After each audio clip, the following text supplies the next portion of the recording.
And the dream begins. Upon my return to the United States in late August, I had a very vivid and troubling dream.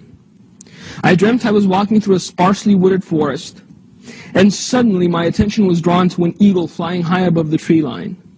It was a beautiful sight to behold as the eagle rode the thermals, flying in slow, lazy arcs across the blue sky. I began to quicken my pace and keep up with the eagle's flight, all the while keeping an eye on it.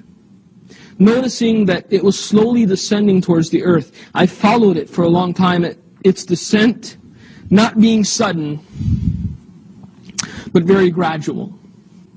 Finally, I came upon a small clearing where there were no trees, just some bushes, on the edges of the green grass. The eagle landed in the clearing and began to look around, not seeming to notice me.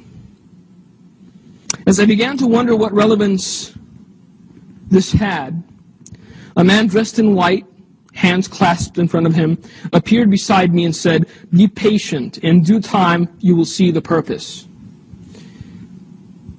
I was silent as I watched the eagle and was beginning to grow somewhat impatient when suddenly, it seemed out of nowhere, a brown snake lunged at the eagle and bit down on its left wing. The snake's strike was very quick and very precise. The eagle reacted without delay, clawing and pecking at the snake, cutting deep wounds in its underbelly, trying to defend itself and ward off the serpent.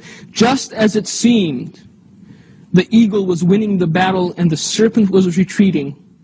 Another serpent approached, red and black diagonal stripes covering its body, and without hesitation struck out at the eagle's right wing, biting down and refusing to release.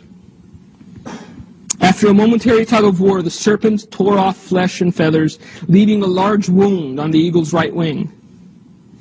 The second bite was much worse than the first, and for an instant the eagle was stunned. Then a serpent much larger than the previous two, made up of many colors, slithered towards the eagle, opened its jaws, and lunged, taking the whole of the eagle's head in its mouth before biting down. The serpents retreat,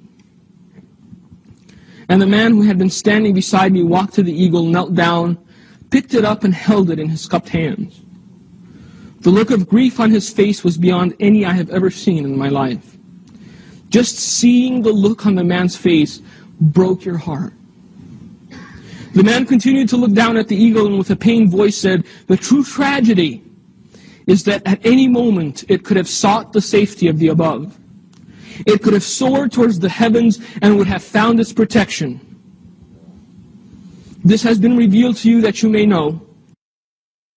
The first bite has been. The second is yet to come. And the third will be its destruction." And that was the end of the dream.